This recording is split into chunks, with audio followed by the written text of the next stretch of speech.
감사합니다. 말씀 보시겠습니다. 사무엘하 12장 1절부터 15절까지 말씀입니다. 사무엘하 12장. 제가 가진 성경 구약성경 479페이지입니다. 사무엘하 12장 1절부터 15절까지 말씀이고요. 제가 1절부터 6절까지 봉독하겠습니다. 사무엘하 12장 1절부터 15절까지 말씀 중에서 제가 1절부터 6절까지 봉독하겠습니다.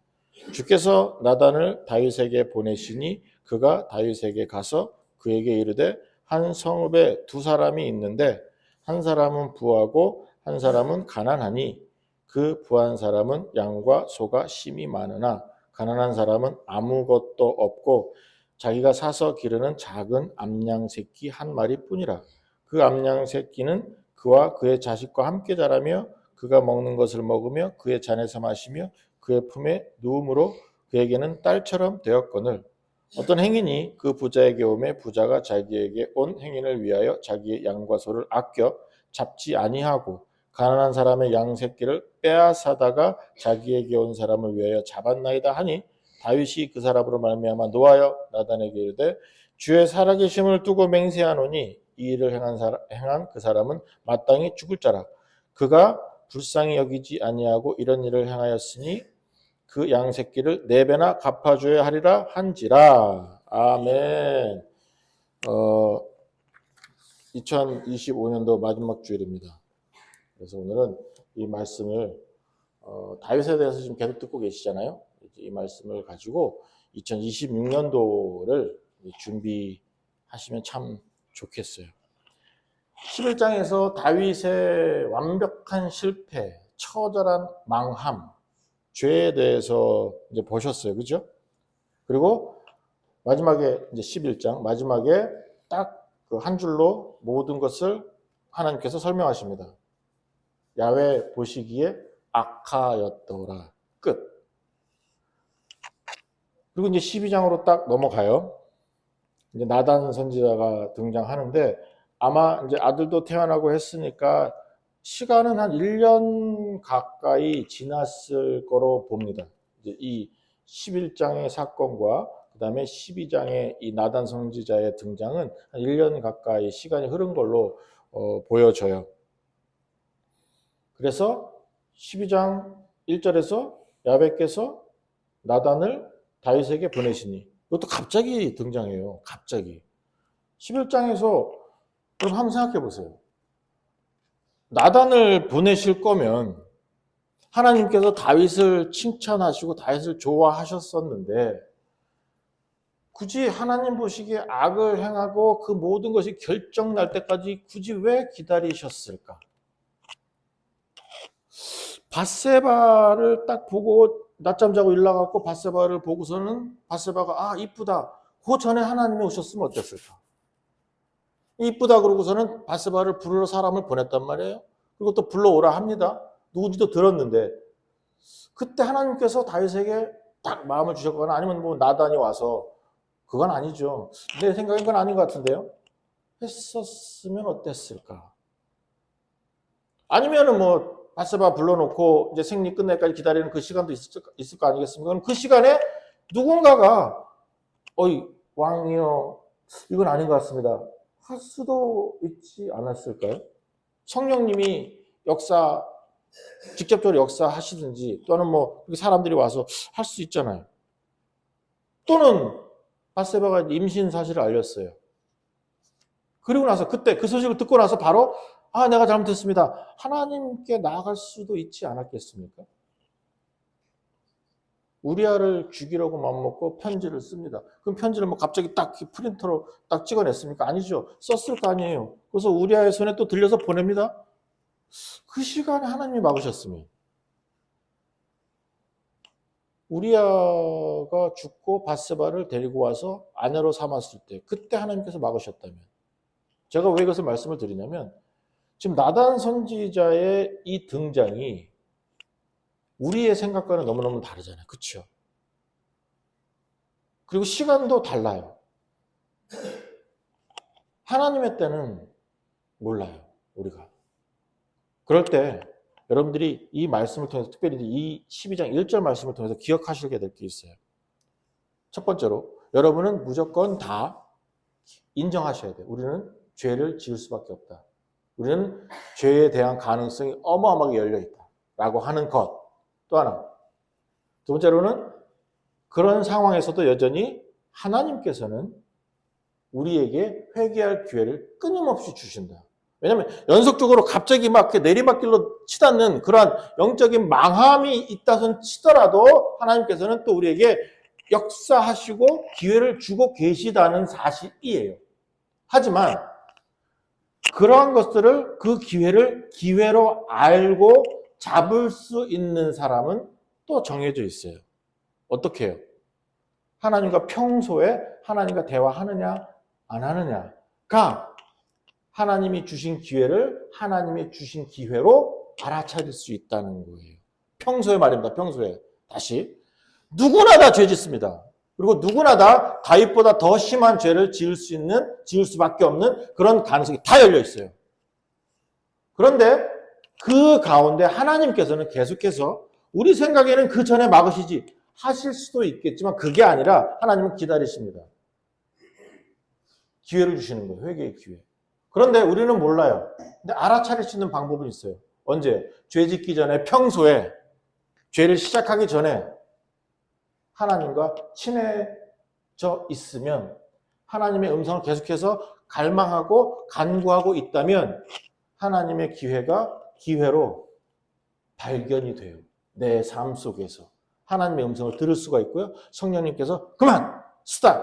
하는 그 소리를 충분히 들으실 수가 있어요. 그런데 그렇지 못하면 끝장을 봅니다.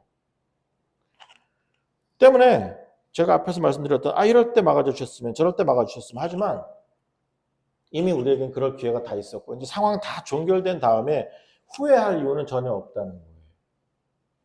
그리고 끝으로 하나만 더 말씀드린다면 하나님은 결국에는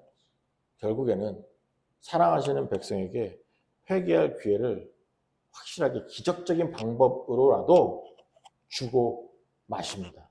이것이 하나님의 마음이에요. 하나님의 사랑이고 이것을 뭐라고 부른다고요? 은혜예요. 우리에게 그런 기회를 끊임없이 주고 그런 목소리를 끊임없이 바라고 계십니다. 이 상황 속에서 여러분들이 그러면 들으실 수 있느냐 없느냐는 여러분의 선택들이겠죠. 사울이 아말렉 사람을 다 죽이고 하나님께서 이제 명령하셨어요. 다 죽이고 싹 다 죽이고 완전히 죽여라 이렇게 했어요. 그랬는데 사울이 그 동물들 있잖아요. 동물들은 남겨놨어요. 그러니까 전리품들을 챙겼어요. 그러고 나서 사무엘이 방문합니다. 왜 그랬어요? 왜 안 들었어요? 그랬을 때 사무엘도 이 나단처럼 똑같이 그 죄에 대해서 이제 지적을 했습니다. 그럴 때 사울은 어떻게 했어요? 변명했어요. 아니요, 이거요, 제가 모았다가 하나님께 드리려고요. 좋은 것만 빼놓은 거예요. 바로 변명이 들어갑니다. 제가 아담과 하도 말씀을 드렸죠. 죄 짓고 나서 뭐 했어요? 하나님으로부터 숨었어요. 그 다음에는 어떻게 했습니까? 하나님께서 질문했을 때, 너네 왜 그랬어? 라고 했을 때, 뱀이 시켰는데요? 나 여자가 시켰는데요? 난 모르는 일인데요? 아벨을 죽이고 가인에게 질문합니다. 야, 네 동생 어디 갔냐? 모르는데. 내가 뭐, 화까지 내요, 이제. 내가 뭐, 동생 지키는 사람이에요. 지가 다 큰 성인인데, 알아서 살겠죠. 회개할 수가 없는 상황이겠죠, 그죠? 여러분은 어떠십니까? 여러분은 그런 지적을 당했을 때 어떠한 마음으로 하나님의 소리를 또는 하나님의 마음을 들으실 수 있으시겠습니까? 하나님은 성도에게 회개할 기회를 매일매일 주십니다. 그런데 성도는 사울과 다르게 성도는 좀 다른 반응을 보일 수밖에 없어요. 죄는 지어요. 그런데 약간의 반응은 달라져요. 시편 32편 보세요. 기가 막힌데 시편 32편 성경책 있으시죠? 구약 성경입니다. 시편 32편. 다윗의 시 중에서 이 사건을 두고 했는지 모르지만 이제 죄에 관한 것을 고백합니다. 32편입니다. 찾아서 보셨으면 좋겠어요. 1절부터 제가 볼게요. 허물의 사함을 받고 자신의 죄가 가려진 자는 복이 있도다. 다윗의 시니까. 마음에 간사함이 없고 야곱께 정죄를 당하지 아니한 자는 복이 있도다. 이렇게 하고 있으니 어떻게 됩니까? 상태예요. 죄 지은 사람의 상황. 3절입니다. 내가 입을 열지 아니할 때 종일 신음함으로 내 뼈가 쇠하였도다. 주의 손이 주야로 나를 누르시오니 내 진액이 빠져서 여름 가뭄에 마름같이 되었나이다 라고 하면서 자신의 상황을 토로합니다. 그러면서 하나님께서 찾아오셔서 이것이 내게 복이구나 라고 이야기하거든요. 즉 성도는 성령님과 함께 있고 예수 그리스도가 내 속에서 완벽하게 역사하시는 성도는 100%입니다. 죄는 짓습니다. 하지만 죄 짓고 나서 상태는 다윗 같은 상태가 될 수밖에 없어요. 왜냐하면 힘이 들어져요. 그리고 어려워집니다. 오죽하면 내 뼈가 쇠하여서 내 뼈가 그냥 삐쩍 말라갖고 난 지금 움직일 수도 없구나. 주의 손이 나를 가슴을 막 눌러갖고 내가 답답해서 돌아가시겠다 라고 하면서 그렇게 고백을 합니다. 그리고 지금 시편 32편이니까 하나님께 드리는 찬송이죠. 뭐예요? 하나님도 그러한 성도의 마음을 아시기 때문에 100%입니다. 회개시키러 오십니다. 저는 이것을 더 강조하고 싶어요. 사실 시기는 12장의 1절에서 나단이 왔을 때 그 시기는 솔직히 우리 마음에는 안 들지만 그럼에도 불구하고 확실한 것은 죄 지을 때 그 다음에 죄 짓고 나서의 그 성도의 상황을 하나님께서는 반드시 아시고 그 다음에 이 다윗의 그 고백을 통해서 우리는 성도기 때문에 사울처럼 변명하지 않아요. 성도기 때문에 누구나 합니다. 죄책감도 아닙니다. 그게 아니라 하나님 앞에서의 어려움이 영적으로 심적 부담이 내 속에서 나를 삶을 갉아먹는다고 표현할까요? 아니면 뼈가 쇠한다는 표현도 괜찮은 것 같아요. 나의 삶이 어려워지는 것을 체험할 수밖에 없다는 거예요. 그리고 그 사실 또한 하나님이 아시기 때문에 나를 사랑하시니까. 아파하는 거 보면 안 힘든 사람 있습니까? 자식이 아픈데 마음 편하고 띵까띵까 어디 놀러 갈 사람이 있어요? 그건 부모도 아니죠. 절대로 그렇게 안 돼요. 우리 아버지가 그러신 분이거든요. 나를 사랑하시니까 해결시켜 주시고 왜? 해결책을 주신다는 거예요. 그렇게 안 아프게 해 주실 거라는 거예요. 그 상황이 지금 나단을 다윗에게 보내시니라고 하는 이 구절에서 여러분들이 찾아내셨으면 좋겠어요. 그래서 2026년도에도 우리가 실수하지 않는다. 나는 거룩하다. 나는 괜찮다. 그러면 교만이고요. 거짓말입니다. 우리는 다 실수하고 넘어지고 자빠지고 뒤로 물러서고 아버지 앞에서 하나님을 실망시켜 드릴 수밖에 없는 그런 삶을 살아갈 거예요. 물론 올해보다는 내년이 그래도 그런 시간들이 줄어들면 좋겠죠. 그죠? 하지만 기억하세요. 우리 아버지 절대로 나 놓지 않으십니다. 내가 죄 속에 헤매게 두지 않으시고 죄의 짐에 눌려서 살도록 그냥 내버려 두지 않으십니다. 나단 선지자 보내주십니다. 말씀으로 역사하십니다. 성령님으로 부흥시켜 주십니다. 회개시켜 주십니다. 회개할 수 있는 그런 영 만들어 주십니다. 때문에 그 분을 믿고 혹여 여러분이 실수했다고 해서 좌절하지는 마세요. 끊임없이 죄책감에 시달리지도 마세요. 괜찮아요. 무조건 무릎 꿇으면 돼요. 더 나아가서 내가 회개했는데 또는 회개해야 되겠네. 그런 마음 먹었다는 것 자체가 32표처럼 복이에요. 때문에 내 삶 속에서 어떤 실수나 실패도 두려워하지는 마세요. 죄를 무서워하고 죄를 싫어할 수는 있겠지만 내가 너무 약하잖아요. 욕심도 많고 건방지고 교만하고 거만하니까 실수할 거란 말입니다. 그럼에도 불구하고 2026년도에는 그런 실수들 때문에 절대로 지치거나 좌절하지 마세요. 괜찮아요. 회개하면 돼요. 우리 아버지는 과거와 현재와 미래의 모든 죄 용서하셨다고 미리 알려드렸습니다. 때문에 그 회개는 나를 위한 회개예요. 뭐예요? 그 죄책감을 없애버리고 그 진 누르는 듯한 하나님이 그 손으로 누르는 듯한 그런 부담감 없애버리는 나에게는 좋은 기회고 또 변화해서 그 같은 범죄는 저지르지 않을 그런 능력을 얻게 되는 하나님의 은혜입니다. 때문에 그 은혜를 여러분들이 회개를 통해서 경험하시고 누리시면 돼요.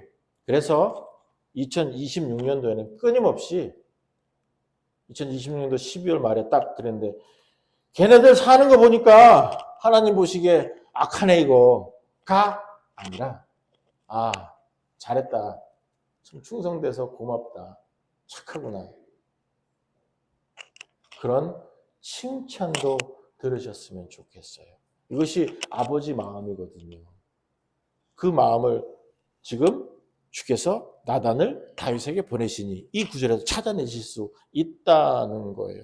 그래서 회개하면 다 됩니다. 회개하면 끝내줍니다. 회개하면 모든 것 다 사라집니다. 평화 옵니다. 편안해집니다. 답답함 사라집니다.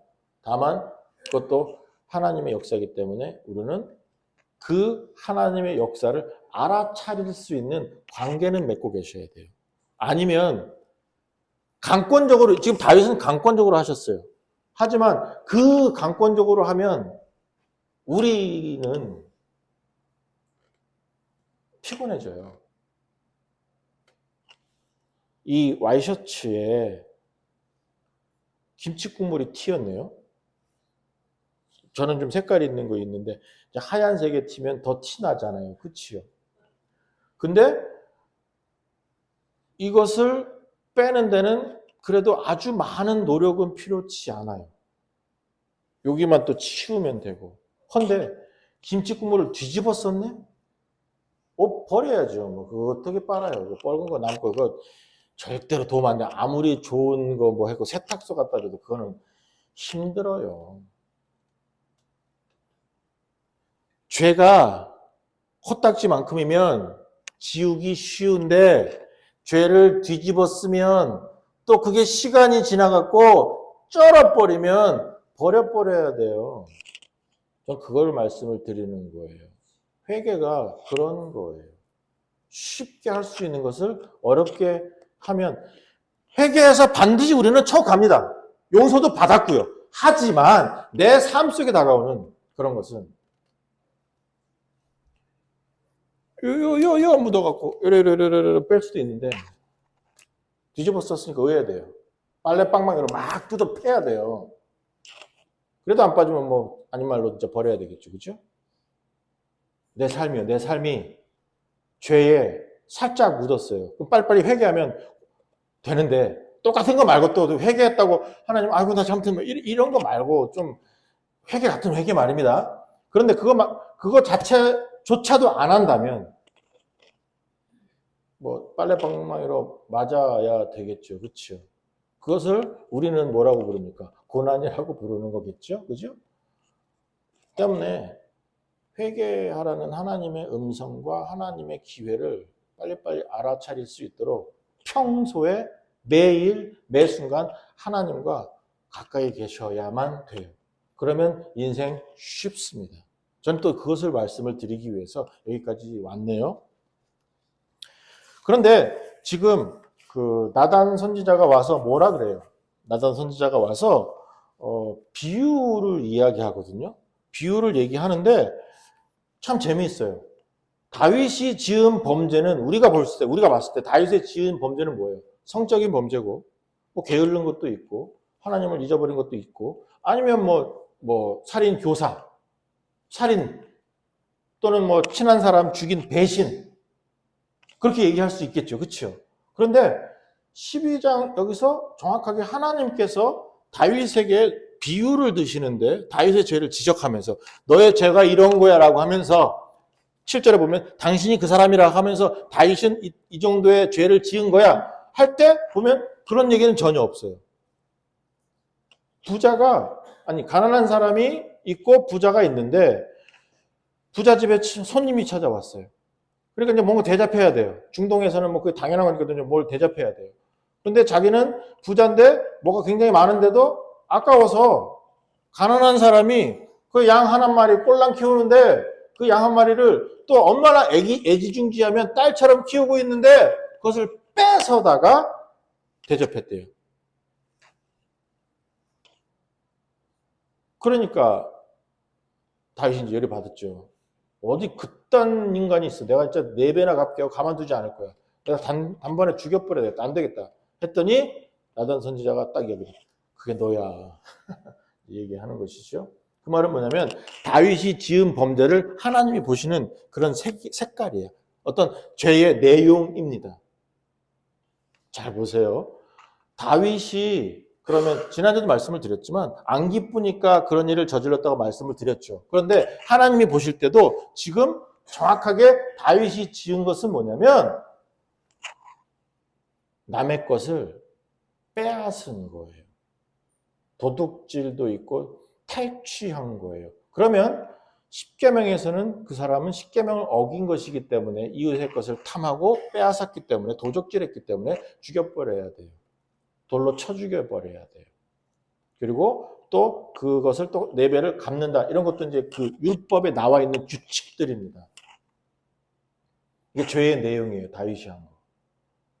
그리고요, 지금 이 뒤에 보면은 우리아의 아내가 등장하거든요.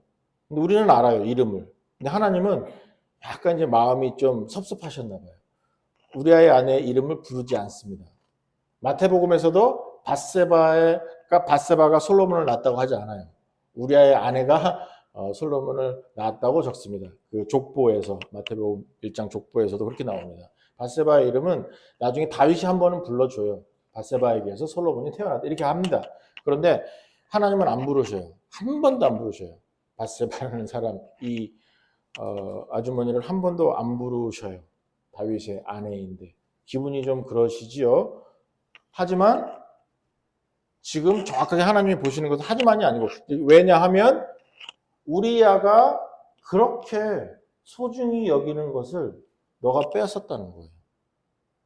지금 그 빼앗은 행위들에 우리가 집중하는데 그게 아니라 뺏은 거예요. 남의 것을 탈취한 거예요.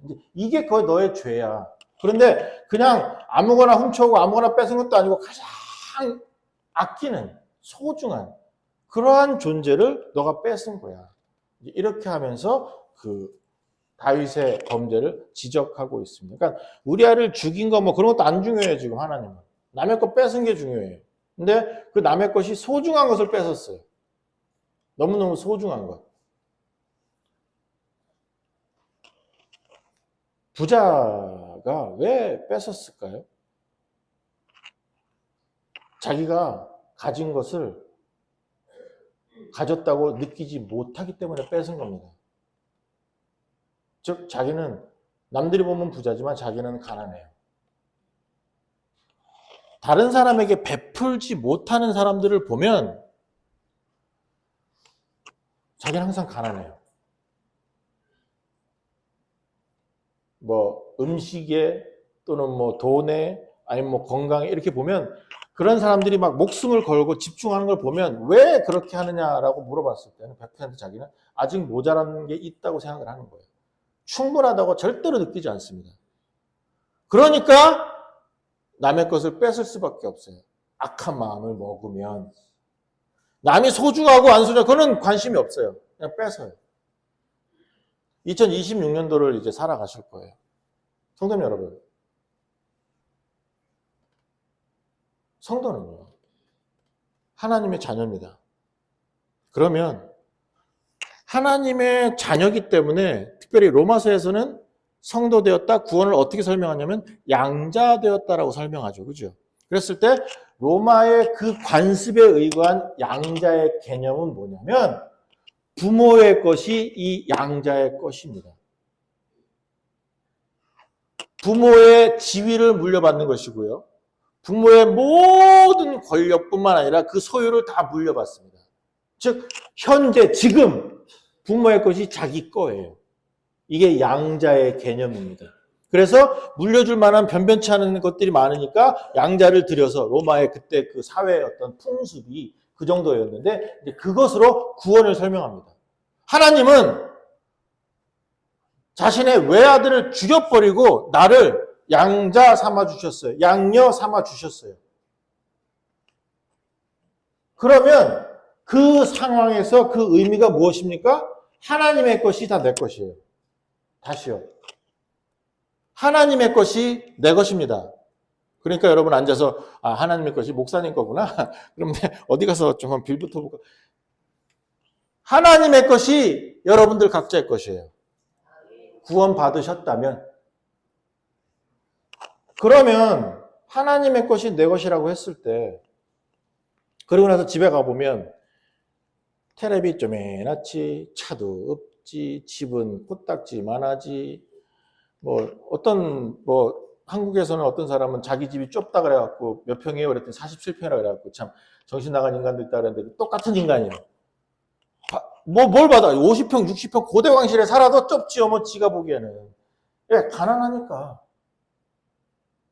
안 변하거든요. 통장에 잔고는 없지, 모아놓은 건 없지, 청약도 안 되지, 이거는 에라 왜 사냐, 이러고 나오지. 애들은 또 그렇지. 아이고, 내세울 거 하나도 없네.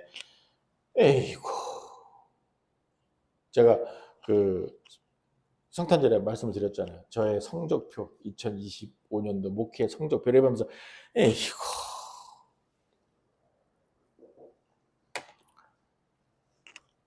이렇게 살면요. 지금 이 12장에서 예화에 나온 이 부자예요. 왜 부자라고 말씀을 드리냐면 하나님의 것이 내 것인데 그걸 몰라요. 그래서 나는 어떻게 생각해요? 가난하다고 생각하는 거예요. 가난하다. 나는 모자라다. 나는 없다. 그러다 보니까 남의 소중한 것인데 그것조차 안 보여요. 왜? 내가 모자라니까. 내가 필요한데 내가 당장 지금 행인 대접해야 되는데 그러면 가져다가 쓰는 거죠. 그러면서 자기를 정당화하겠죠. 나는 지금 친구 대접했다, 행인 대접했다 할 수 있잖아요. 자기가 더 자랑스러워질 수도 있어요. 뺏어서 했지만 그건 관심 없거든요. 지금 내가 없는데 나는 착한 일 했다 이러고 나올 수도 있거든요. 내가 하나님 섬기는데 주 앞에서 내가 최선을 다하지만 나는 아버지 우리 집 잘 되게 해주세요. 하나님 나 잘 먹고 잘 살게 하면 나에게 충성하면서 나에게 최선을 다하면서 예배도 열심히 하고 기도도 많이 하고 찬송도 부르고 이래 하면서 나는 믿습니다. 나는 믿네 막 이렇게 나가면 나는 잘하고 있어. 너는 괜찮은 사람이야. 근데 왜 이렇게 나는 못 살지? 하면서 또 다른 것을 바라보겠죠? 그러면서 또 끊임없이 하나님께 요구하겠죠. 하나님 돈 좀 주세요. 하나님 건강도 주세요. 하나님 잘 되게 해주세요. 명예도 주세요. 권력도 주세요. 할 수 있겠죠? 아니 할 수밖에 없죠. 가난하다고 생각하니까. 그리고 나서 오늘 다른 사람을 만났을 때 베풀어 줄 수 있습니까? 또는 배려하실 수 있습니까? 마음에 그런 넉넉함이 생길 수 있습니까? 천만의 말씀이에요. 다른 사람이 나한테 배려해 줘야 돼요. 가난한 사람 배려해야 되고요. 최저 생계비 지원해 줘야 되고요. 내가 그 사람들 거 빼들어 먹어야 돼요. 그럴 의무, 그 사람들은 그렇게 배려해야 되고 나는 그럴 권리가 있어요, 나한테. 라고 살아갑니다. 예수님 믿어요. 천국 가겠죠. 그러나 맨날 가난하게 살겠죠. 맨날 피곤하게 살겠죠. 베푸는 거요? 에이, 천만에요. 제가 목사님들 이렇게 만나고서는 이제 두 분인데 밥을 산다고 그래갖고 내가 산다고. 그냥 딱 갔는데 아이고 지갑을 안 가왔네. 그러면 이제 전화기로 할 수 있잖아요. 전화기 크레딧 카드 해갖고 애플페이 되는 거 이렇게 해갖고 이제 하려고 그랬는데 애플페이가 안 된대요. 밥 못 샀어요. 밥 사준다고 내가 데리고 왔는데 참말로. 그래서는 뒤에서 뭐라고 생각했을까요? 쟤는 그런 애일 거야 아마 하면서 일부러 왜 그 구두끈 묶고 신발끈 묶고 그런 거 있잖아. 갑자기 나 화장실 좀 갔다 올게. 차키 두고 왔네 이러면서 그런 종류의 인생으로 살아가면 안 되는데 또 일이 그래 돼 갖고 좀 창피한 적도 있었어요. 미안하고. 어떠세요? 여러분 오늘 넉넉하세요? 편안하세요? 여러분 부유하십니까? 좋은 가방 못 들어서 좋은 옷 안 입어서 좋은 차 못 끌어서 나는 가난해. 아니면 대출 받아갖고 집 샀는데 아직도 20년 더 갚아야 되니까 나는 가난해. 그렇게 하실 거예요? 2026년도부터는 형님 여러분 하나님의 것이 우리 것이 이게 제일 낫다. 우리 것이기 때문에 하나님의 것이 교회 것이고 하나님의 것이 우리 것이기 때문에 이제 확실하게 기억해 주세요. 여러분이 필요한 것 반드시 우리 아버지가 제공하십니다. 근데요, 하나님 제공 안 하셔도 돼요. 내가 갖다 써도 돼요. 괜찮아. 내 건데 뭐. 갖다 써도 돼요. 하나님께서는 여러분이 만약에 필요하다고 생각하시는데 안 주셔요. 그리고 좀 하면서 그 금고 좀 열어달라고 해도 안 주시네요. 그러면 하지 말란 소리예요. 그러면 그냥 조용하게 그냥 순응하면 돼요. 뭐 포기까지는 아니라도 순응하시면 돼요. 뭐 또 필요하면 언젠가 주시겠지. 이러고 가면 되는데 아니면 인생 참 고롭죠. 그죠? 왜 하나님은 내 기도를 안 들어주시나? 왜 하나님은 나를 어렵게 만드시나? 왜요? 이러고 살아가겠죠? 그런 사람들이 다른 사람에게 베풀 수 있습니까? 천만의 말씀이에요. 그런데 다 주실 건데요, 뭐 하면 충분히 우리는 베풀 수가 있어요. 넉넉해질 수가 있습니다. 그래서 2026년도에는 성도님들 부탁드리겠습니다. 베풀며 사세요. 나누며 삽시다. 좀 주님 앞에서 하나님께서 주실 거예요. 내가 필요한 거. 나 절대로 굶겨 죽이지 않으실 것이고요. 그러나 뭐 내가 맨날 스테이크 썰고 뭐 이게 그렇게는 안 하시더라도 하여튼 쌀은 안 떨어지게 하실 거니까 걱정하지 말고 베푸세요. 나누세요. 그것이 하나님이 우리에게 바라시는 삶의 내용이에요. 그런데 내가 가난하다고 생각하면 불안해서 그렇게 안 돼요. 당장 내일 먹고 없는데? 그러면 못해요. 지금 이 부자가 그런 거고요. 그런 생각 때문에 남의 것을 뺏어버린 거예요. 다윗이 하나님도 안 준 거였지만 다윗이 자기 아내가 지금 20명 가까이 되는데 그러니까 아내 플러스 첩들까지 해갖고 20명 가까이 되는데 굳이 밧세바를 또 아내로 삼을 이유가 전혀 없잖아요. 인간적으로. 상식적으로, 보편적으로. 그런데 왜 밧세바가 그렇게 이뻐 보였을까요? 왜요?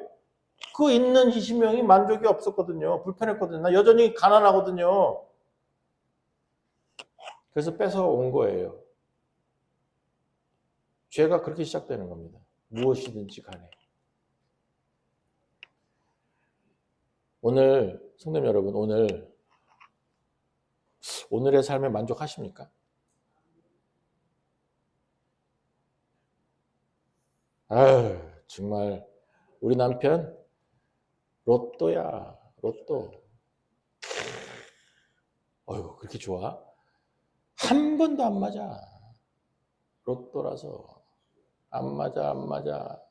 더럽게 안 맞아. 로또야. 그러면 만족할까요? 마음 불편하죠. 남의 집 애들은 다 잘 되는 것 같은데 우리 집 애들은 집에 가면 아이고 널브러져 있지 치우지도 않지 아이고 저거 왜 이 모양입니까? 주여 왜 나에게 이런 벌을 주십니까? 그러면 인생 고롭죠. 집에 들어가기도 싫을걸요. 그러니 내 강아지나 고양이한테만 먹어 그러지. 그러니까 나는 목사님은 자기가 그 집에서 서열 6위래요. 6위.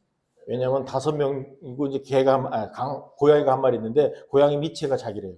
고양이가 1번, 그 다음에 아내, 그 다음에 애들 1, 2, 3 그리고 자기래요. 그러니 집에 안 들어가고 싶지. 그러니 가난하죠. 그럼 뭐 다른 사람 위해서 기도할 수 있는 마음이 많이 생깁니까? 천만의 말씀이죠. 불편해요. 어떠세요? 로또입니까? 아니면 만족입니까? 홍 집사님? 대답 잘해? 로또요? 만족이요? 로또도 돼. 뭐 제일 1번 맞은 거예요. 1번. 1등 된 거, 1등 당첨된 거, 당첨된 거예요. 왜 주예요? 맞지? 왜 박사님이 1등 당첨 맞지? 남의 것이 더 커 보여요. 안 행복하면. 그죠? 그러면 죄 짓습니다. 그리고 그런 죄를 다윗이 지었기 때문에 다윗이 그런 죄의 시작으로 살인까지 하게 됩니다. 만족이 없어서. 살인까지 하게 돼요. 2026년도에 성도님 여러분 다시 한번 강조하겠습니다. 오늘 하나님과 함께 하시는 것, 이 사실로 이게 내게 복입니다! 라고 고백하실 수 있는 여러분들 되시기를 주님으로 간절히 축원합니다. 이 복 말고 다른 복을 찾으신다면 신곡동에 애기동자 이렇게 해갖고 막 간 내린 그 사람이 있어요. 신곡동에 프랭카드도 붙여놨더라고. 그거 가면 어디냐면 신곡동인데 그 바로 앞에 여호와의 증인 거 있는 거 있어요. 큰 교회가 하나 있거든. 여호와의 증인 교회. 그거 가면 그 바로 옆에 이제 그 빌라들이 있고 애기동 어디든지 알아요. 가보지는 않았어요. 프랭카드만 봤어요. 근데 하여간에 그거 가면 따끈따끈해. 간 내렸다니까 그 사람한테 가면 또 괜찮을 거예요. 오늘 만족하지 못하시면 그거 가도 돼요. 하지만 하나님이 복이라고 고백하실 수 있다면 이미 복 받으신 것이고, 그러면 그 복으로 2026년도에는 부자로 사세요. 넉넉하게 사세요. 정말로 주님 앞에서 아버지가 주시는 천국의 그 모든 것을 누리실 수 있는, 누리고 그 사실로 만족하실 수 있는 여러분들 되시기를 주님으로 간절히 축원합니다. 아니면 싸우겠죠. 아니면 불편하겠죠. 아니면 욕 나오겠죠. 아니면 내 불편하고 내 화나고 내 불만족으로 막 툭툭 개겠죠. 그죠? 그리고 결국엔 남은 전혀 생각 안 하겠죠. 나만 보겠죠. 이기적이 되겠죠. 그러면 죄 짓습니다. 살인까지 해요. 사람이니까. 또 하나는 두 가지인데, 두 번째로는 뭐냐면 하나님이 그 다윗의 죄를 보실 때요.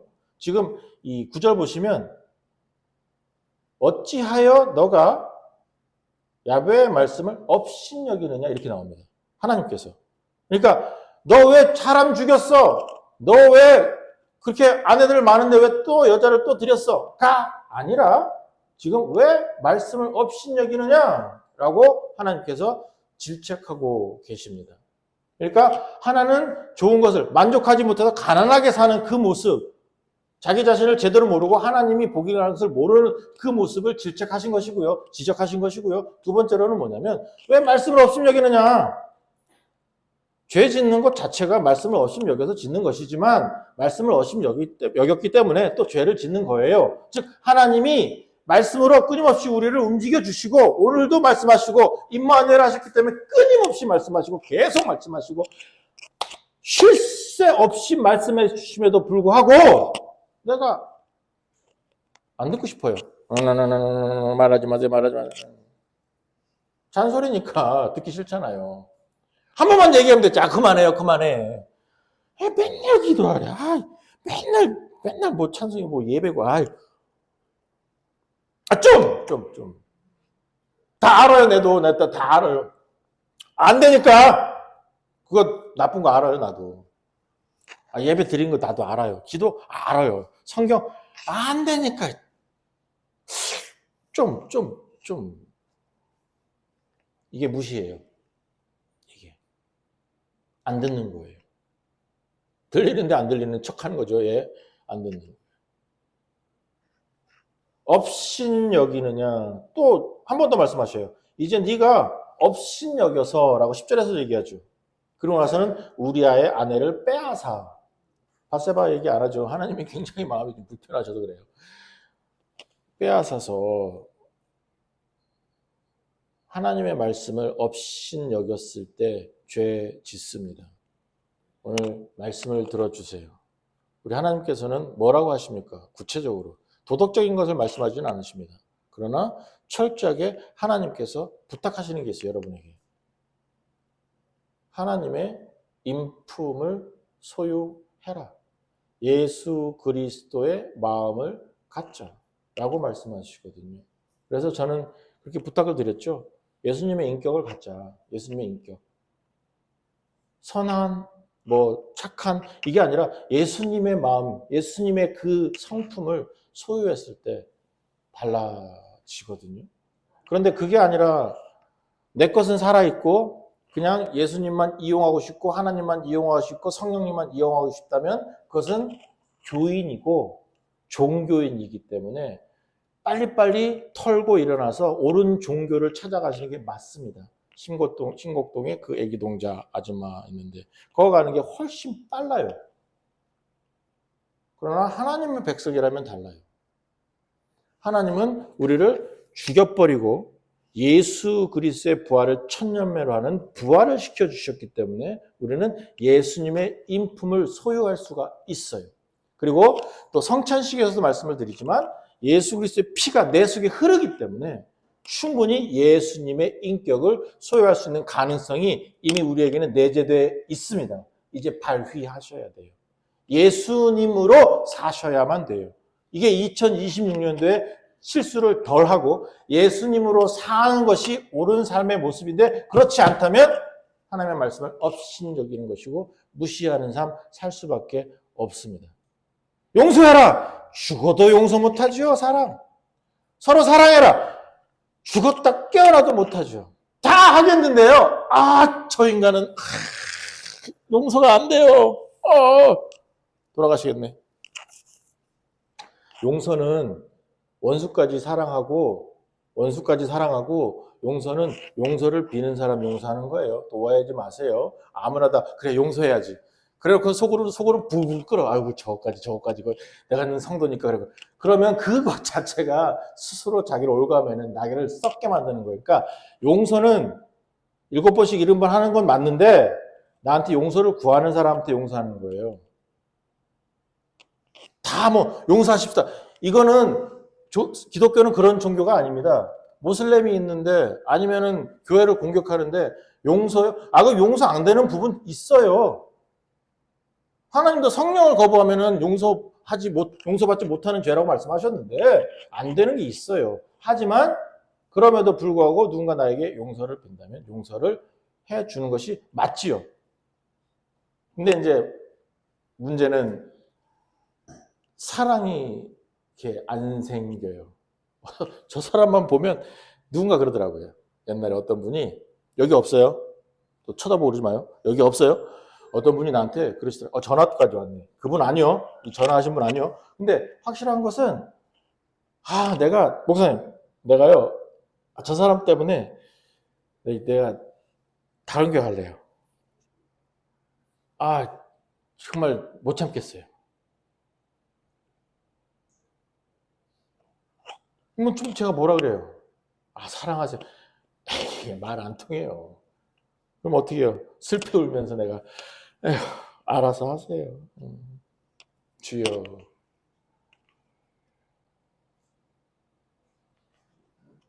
남편한테 전도 좀 해요.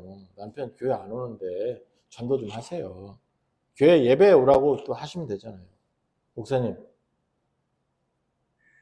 천국은 영원히 사는 데잖아요. 이어서 그래 살았으면 됐지. 뭐하러 천국까지 가서 또 살아요? 나 전도 안 할 거예요. 정말 무섭더라고요. 그까지 딱 정색을 하고, 목사님. 이어서 저 인간이란 데 그래 살았는데, 천국까지 같이 사서 영원히요? 아이고! 이건 안 되는 거죠. 근데 그 말과 그 표현이 느껴지긴 하더라고요. 얼마나 미워하는지. 결국 그분들, 그 남편이 좀 어디 나갔다가 바람 피고 이렇게 했다가 돌아와서, 남아공에서 돌아와서 죽을 때가 되니까는 자기가 이제 조강지체한테 왔나 봐요. 죽을 때. 그래서 이제 그 옆에서 죽었는데 절대로 저한테 뭐 신방 오세요. 뭐 전도 안 하더라고요. 그냥 갔어요. 언제 죽었는지 몰라요. 독하죠. 그죠? 참말로 이게 용서 뭐 사랑 이게요. 야, 독해. 성도면 좀 다른데. 근데 어쨌든 뭐 죄다 아니다 뭐 내가 모르면 가만히 있으니까 아무 말도 안 하는데 평가는 안 하지만 그럼에도 불구하고 그런 어떤 부분들도 말씀을 무시하면 계속 있을 것이고 말씀을 내가 좀 더 묵상하고 말씀 안에 잠기면 편하지 않을까라고 하는 그런 생각도 하게 됩니다. 그래서 성도님 여러분 이 죄의 근원도 보시고 근데 이거는 내가 할게요. 그냥 15절까지 할게요. 조금만 마지막으로 해서 결론 부분으로 갈게요. 11절 보시면 내가 너의 집에 재앙을 일으키고 내 눈앞에 아내를 빼앗아 내 이웃에게 주리니 바로 위에도 있다. 10절에도 칼이 내 집에서 영원토록 떠나지 아니하리라.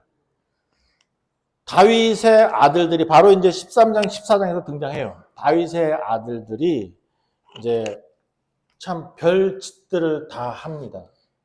그래서 결국에는 다윗의 아들들 4명이 죽어요.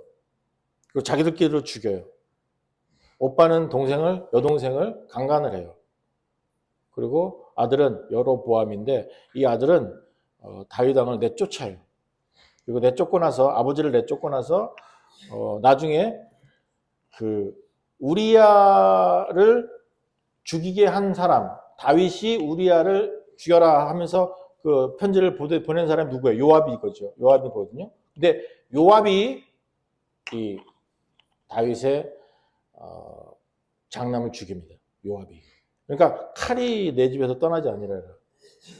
그리고 재앙이 끊임없이 있다. 아내를 빼앗고 이웃들이 있다. 백주에 동침한다. 이런 일들이 있잖아요. 그 다음에 너가 너희 배에서 그 아들 태어나는데 아들은 반드시 붙여요. 반드시 죽는다.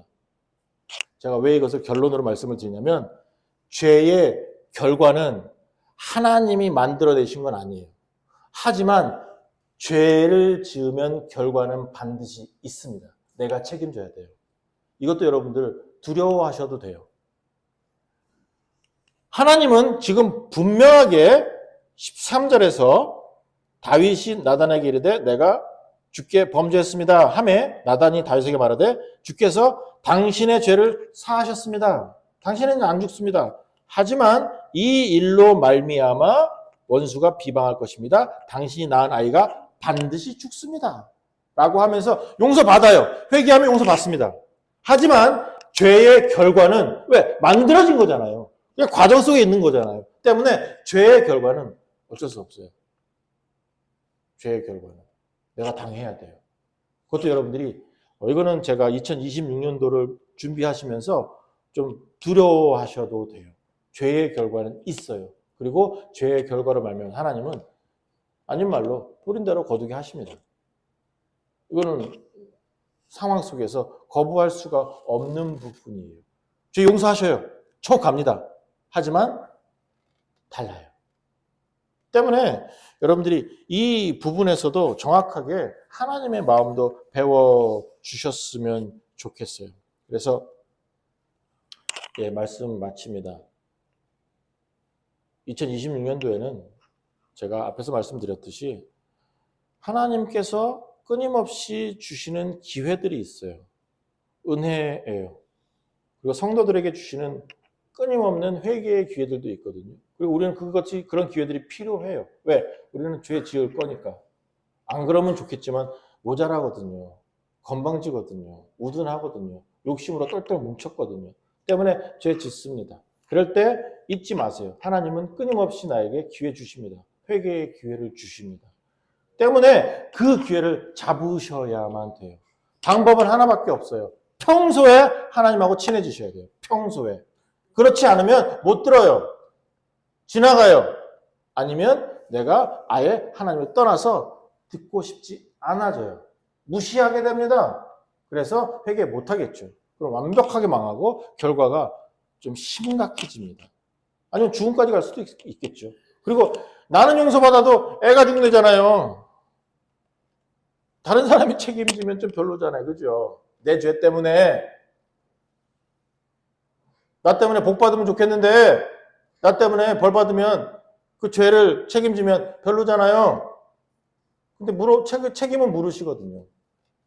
때문에 갓 태어난 아기가 뭔 죄가 있다고. 근데 반드시 죽는 죄라. 하나님의 마음이고 하나님의 사역이에요. 정의요. 하나님의 정의, 공의. 잊지 마시고 2026년도에는 정말로 깨끗하고 정결하고 아름답고 하나님 안에서 하나님의 풍요를 누리면서 매일매일 하나님 안에서 행복을 누릴 수 있는 만족하실 수 있는 여러분들 되시기를 주님으로 완전히 축원합니다. 기도하시겠습니다. 자비하신 하나님 정말 감사합니다. 주님의 이름으로 모였고 이제 다시 한번 하나님의 마음 배웠습니다. 이제 2026년 준비하면서 기다리면서 또 저희가 다짐합니다. 최선을 다해서 하나님의 말씀 지키며 살겠습니다. 무시하지 않고 주님 듣겠습니다. 주님 떠나지 않겠습니다. 또 하나님의 것 내 것인 줄 알아서 풍요로 넉넉함으로 살겠습니다. 하나님 정말로 주님께서 우리의 삶 만들어 주신 것 매일매일 기억나게 하시고 회개 기회 주시면 그것을 잘 들을 수 있는 귀도 허락하여 주시며 결국에는 이 땅에서 승리하며 하나님의 칭찬 듣는, 하나님이 그래도 기뻐 받으실 수 있는 그런 삶 살아낼 수 있는 은혜, 이 시간 우리 주님이 베풀어 주시옵소서. 이 말씀 우리 주 예수 그리스도의 이름으로 기도드렸습니다. 아멘. 기도하면서 같이 붙여서 할 걸. 선교 헌금하고 건축 헌금하고 지금 헌금하실 때 같이 넣어주실 거거든요. 헌금 바구니에. 그런데 다 적으셨나요? 다 적으셨으면 선교 헌금은 선교 제일 중요한 것은 두 분에게 지금 선교 헌금 보내드리고 있고요. 그 다음에 건축 헌금은 건축 대출 이자를 지금 상환하는 그건 헌금이에요. 그리고 사실 저희가 다 못해서 또 저희 아버지 목사님 목회하셨던 교회에서 사실 저희 아버지 아니면 안 도와줄 건데 왜 교단도 없고 해갖고 안 도와줄 건데 도와주셨거든요. 그래서 이제 그렇지만 여전히 모자라잖아요. 그래서 그 일을 하기 위해서 이제 건축 헌금이라고 이름 붙였고 작정하는 시간을 갖습니다. 그러니까 체크업 하실 분 체크업 하시고 사인하시면 이제 헌금 바구니에 넣으시면 되고요. 잠깐만 기도할게요. 하나님, 2026년도에 선교와 건축을 위해서 작정하는 시간 같습니다. 하나님, 저희가 교회를 위해서 또 하나님의 나라를 위해서 또 작정합니다. 물질 주님이 주신 줄 알고 또 적은 부분이지만 저희가 또 책임도 지려고 합니다. 성령님 도우셔서 그런 작정할 수 있는 마음도 주시고 또 그런 말미암아서 교회가 혹여 선교사님에게 보조하는 그런 일이 줄어들거나 또는 교회 이자 갚는 것 그런 것들이 힘들어지는 그런 일이 발생하지 않도록 하나님이 도우시고 또 채워주실 것 알아서 주님께 머리 숙였고 또 그 일을 위해서 저희가 또 동참하면서 또 작정합니다. 하나님 도우시고 또 내년 한 해도 또 매일매일 베풀어 주시어서 제공해 주시어서 이 일들이 잘 이루어질 수 있는 큰 은혜도 저희 모두에게 베풀어 주시옵소서. 그 말씀 우리 주 예수 그리스도의 이름으로 기도드렸습니다. 아멘.